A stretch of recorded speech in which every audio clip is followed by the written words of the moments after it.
میرا نام فاطمہ ہے اور میری عمر 15 سال ہے۔ میری پیدائش کے وقت میرے ماں باپ اس دنیا سے رخصت ہو گئے۔ میں اکلوتی ہی تھی۔ میرے خالو مجھے اپنے گھر لے گئے اور میری پرورش کا ذمہ لیا۔ پہل تو وہ میرا بہت خیال رکھتے، میری ہر ضرورت پوری کرتے، پھر آہستہ آہستہ ان کا پیار میرے لیے کم ہوتا گیا۔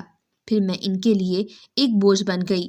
انہوں نے مجھے اسکول چھڑوا کر لوگوں کے گھروں میں کام کرنے کے لیے بھیج دیا، جہاں امیر زادوں کے لڑکے مجھے گندی نظر سے دیکھتے۔ میں پہلے تو بہت روتی، پھر صبر آ گیا۔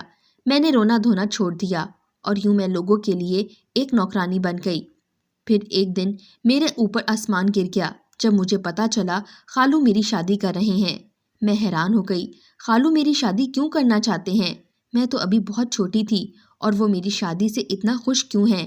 میں تو ان کی مفت کی نوکرانی ہوں، انہیں میری شادی کر کے کیا ملے گا؟ پھر میں خاموش ہو گئی۔ شاید انہوں نے مجھے پیسے لے کر بیچ دیا تھا۔ میرا خیال تھا شادی کے بعد تو کم از کم میری اس جہنم سے جان چھوٹ جائے گی۔ یوں آخر وہ دن بھی آ گیا، خالو نے مجھے فروخت کر ہی دیا۔ شادی والے دن جب میرا شوہر کمرے میں داخل ہوا تو میرے رونگٹے کھڑے ہو گئے، کیونکہ وہ کوئی 50 سال کا بوڑھا تھا جو نشے میں چور تھا۔ میں اسے دیکھ کر ڈر گئی اور خود میں سمٹ گئی۔ جھٹکا تو مجھے تب لگا جب اس نے مجھے میرے بالوں سے پکڑ لیا اور مجھے مارنے لگا، اور میں روتی ہوئی اپنا گناہ سوچنے لگی۔ مجھے کس کی سزا مل رہی ہے؟ خالو کے گھر تو مجھے لوگوں کے گھروں میں بھیج کر مجھے زخمی کیا جاتا تھا اور ذہنی طور پر مجھے مارا جاتا تھا، پر یہاں تو مجھے جسمانی طور پر اذیت دی جانے لگی۔ وہ ساری رات اپنی درندگی کا نشانہ مجھے بناتا رہا اور میں بے بسی کی تصویر بنی رہی۔ میں زندہ لاش بنی بیٹھی سوچنے لگی، آخر خالو نے میری شادی اس شخص سے کیوں کی ہے؟ کیوں میرے ساتھ اتنا بڑا ظلم کیا ہے؟ کیا میرے ماں باپ کی مرنے کی سزا مجھے دی جا رہی ہے؟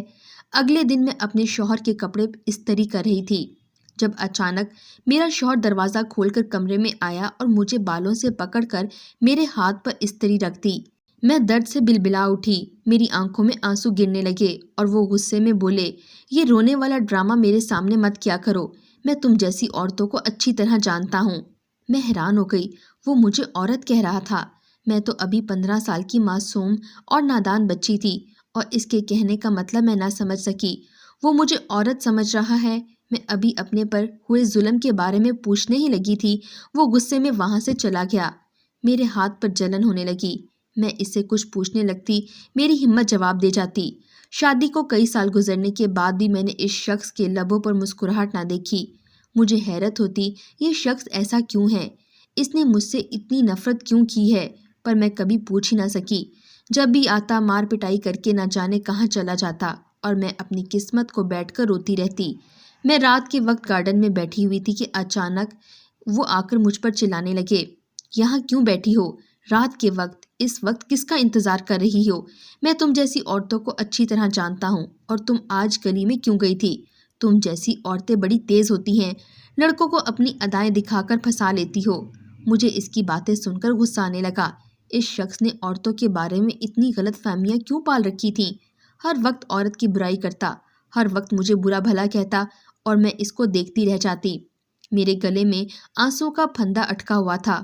وہ مجھے بازوؤں سے پکڑ کر اندر لے آیا اور مجھے بیڈ پر پھینکا اور بری طرح مارنے لگا۔ میرے تو آنسو بھی خشک ہو گئے رو رو کر۔ وہ وہیں آرام سکون سے سو گیا اور میں اپنے زخموں پر مرہم لگانے لگی۔ اس شخص کو بہت سکون ملتا مجھے مار کر، اور میں یہی سوچتی، کیوں مجھ سے یہ اتنی نفرت کرتا ہے؟ پوری رات یوں ہی جاگتے جاگتے گزر گئی۔ نیند تو کوسوں دور تھی۔ صبح ہی صبح میری طبیعت بہت خراب ہو گئی، مجھے چکر آنے لگے، میرا دماغ پھٹنے لگا۔ اس کے باوجود میں معمول کے مطابق کام میں لگی رہی۔ رات کے وقت میرا شوہر گھر آیا اور میں نے اس کے آگے کھانا رکھ دیا۔ وہ غصے میں بولا، یہ کیا؟ میں جب بھی گھر آتا ہوں سامنے کھانا رکھ دیتی ہو، اور کوئی کام نہیں ہے؟ میں کوئی گھر کھانا کھانے تھوڑی آتا ہوں۔ وہ غصے میں بولا۔ میں نے پہلی دفعہ ان کے سوال میں جواب دیا، کھانے کے علاوہ مارنے بھی آتے ہیں، پر میرے خیال میں بھی نہیں تھا کہ اس شخص کو میری بات پر اتنا غصہ آئے گا۔ اس نے صحن سے کپڑے دھونے والا ڈنڈا پکڑا تو میری روح تک کانپ گئی۔ وہ شخص اب میرا حال بگاڑنے والا ہے۔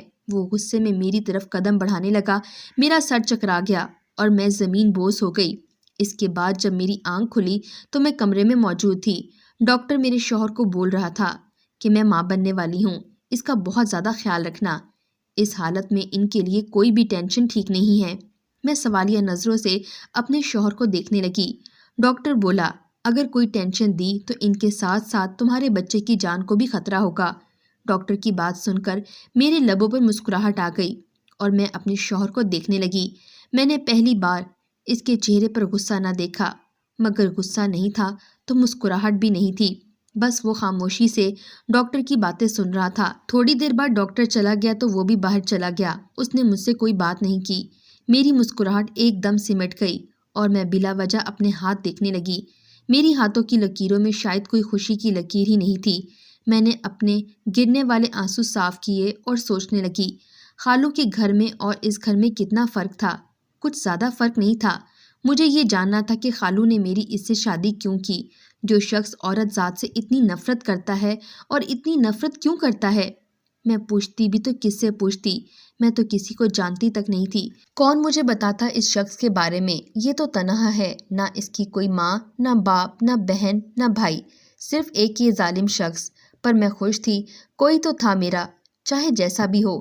میں اپنی سوچوں میں گم نہ جانے کب نیند کی وادیوں میں چلی گئی۔ صبح جب آنکھ کھلی تو میرا شوہر گھر پر موجود نہیں تھا۔ میں اٹھی اور فریش ہوئی۔ ابھی میں نے ناشتہ کرنا ہی تھا کہ ہمسائی آ گئی۔ مجھے حیرانگی ہوئی، پہلی دفعہ کوئی عورت میرے گھر آئی تھی۔ اس نے مجھے بتایا میں ساتھ والے گھر رہتی ہوں۔ پھر عجیب سی بات کہہ گئی، بہن اپنے شوہر کو اپنے قابو میں رکھو۔ میں حیرانگی سے اسے جاتا ہوا دیکھنے لگی۔ میرے شوہر نے کیا کر دیا ہے جو میں اسے قابو میں رکھوں؟ زندگی گزرنے لگی۔ میرے شوہر نے مجھ پر ہاتھ اٹھانا چھوڑ دیا تھا۔ وہ خود بھی گمسم سا رہتا تھا۔ پر میری یہ حیرانگی زیادہ دن نہ رہی اور اگلے دن ہی مجھے تھپڑ پڑ گیا۔ پر میں کر بھی کیا سکتی تھی؟ بلا وجہ اس شخص کا غصہ اور بلا وجہ مجھے ذلیل کرنا شاید اس شخص کا مشغلہ تھا۔ اس شخص کے ساتھ اتنے سال بتانے کے بعد بھی میں اسے سمجھ نہ سکی، وہ کیا چاہتا ہے۔ میں رات کے وقت گارڈن میں ٹہل رہی تھی۔ ابھی تک میرے سرتاج جی گھر نہیں پہنچے تھے۔ مجھے نیند آنے لگی۔ میں کمرے میں چلی گئی، پر میں ان کے آنے سے پہلے تک سو بھی نہیں سکتی تھی۔ ویسے ہی بیٹھ کر اپنی گزری زندگی کے بارے میں سوچنے لگی۔ مجھے تو یاد بھی نہیں آیا کہ میں کب کھل کر مسکرائی تھی۔ اچانک سے دروازہ کھلا، مجھے لگا کہ میرے شوہر آ گئے ہیں۔ میں بمشکل سے بیڈ سے اٹھی، مگر سامنے کسی انجان شخص کو دیکھ کر میرے رونگٹے کھڑے ہو گئے اور میں نے ڈر کر کمرے کی ساری لائٹس آن کر دیں۔ وہ پہلے تو مجھے غصے میں دیکھتا رہا، اس کی آنکھ لال سرخ تھی۔ اچانک اس کا غصہ غائب ہونے لگا اور وہ پیچھے قدم کرتا کمرے سے باہر نکلا۔ میں بھی اس کے پیچھے گئی۔ وہ وہاں بنا رکے ہی چلا گیا۔ اتنے میں میرا شوہر بھی اوپر سے آ گیا۔ میری تو جیسے سانسیں ہی اٹک گئیں۔ اس سے پہلے کہ میں کچھ کہتی، وہ مجھ سے پوچھنے لگا، یہ کون تھا؟ اس کے چلا کر پوچھنے پر مجھے اپنی جان جاتی ہوئی محسوس ہوئی۔ میں نے نفی میں سر ہلا کر کہا، میں نہیں جانتی۔ مگر اس شخص نے اتنے زور سے تھپڑ رسید کیا، میری آنکھوں کے سامنے اندھیرا چھا گیا اور وہ چلا چلا کر مجھے برا بھلا کہنے لگا۔ شاید وہ ہوش میں نہیں تھا، مجھے بری طرح مارنے لگا۔ اس نے مجھے بولنے کا موقع ہی نہیں دیا اور وہ خود ہی بولتا گیا، تم جیسی لڑکیوں کے نہ جانے کتنے یار ہوتے ہیں اور نہ جانے کس کس سے چکر چلایا ہوگا تم نے۔ میں تو یہ سوچ سوچ کر پاگل ہو رہی تھی۔ ابھی تو میری عمر ہی کیا تھی اور یہ مجھ پر کیسا الزام لگا رہا تھا۔ اس نے مجھے بازو سے پکڑ کر گھر سے باہر نکال دیا اور غصے میں کہا، اس گھر کے دروازے ہمیشہ کے لیے تمہارے لیے بند ہو گئے ہیں، جہاں مرضی جاؤ۔ بلکہ کہاں جاؤ گی؟ اپنے اس یار کے پاس جاؤ گی۔ اس نے یہ کہہ کر میرے منہ پر دروازہ بند کر دیا اور میں بے بسی سے روتی رہی، دروازہ کھٹکھٹاتی رہی، پر دروازہ نہ کھلا اور نہ ہی میرے لیے کھلنا تھا۔ شاید اس کا میرے شباب سے جی بھر گیا تھا اور اس کے پاس مجھ سے چھٹکارا پانے کا یہ بہترین اور آسان منصوبہ تھا۔ میں سڑکوں پر در بدر پھرنے لگی۔ کہاں جا سکتی تھی؟ خالو کے گھر بھی نہیں جا سکتی تھی، کیونکہ اس گھر میں جانے سے اچھا تھا میں مر جاتی۔ پر میں اپنے ساتھ ساتھ ایک ننھی سی جان کو نہیں مارنا چاہتی تھی۔ پھر ایک رات سنسان سڑک پر ہی وہ ننھی سی جان اس دنیا میں آ گئی۔ مجھے کچھ سمجھ نہیں آ رہا تھا میں کیا کروں۔ اس کا اور اپنا پیٹ پالنے کے لیے میں نے سارا دن لوگوں کے آگے ہاتھ پھیلا کر بھیک مانگی اور لوگوں نے طرح طرح کی باتیں کیں۔ کوئی کہتا میں بدچلن ہوں تو کوئی کہتا پتہ نہیں یہ بچہ کس کی ناجائز اولاد ہے۔ میں ٹھوکریں کھاتی، میرا بیٹا سارا دن روتا اور میں اسے دیکھ کر نہ جانے کس کرب سے گزرتی تھی۔ میں روز جی جی کر مرتی، مجھے اپنی سانسیں بوجھ لگنے لگی تھیں۔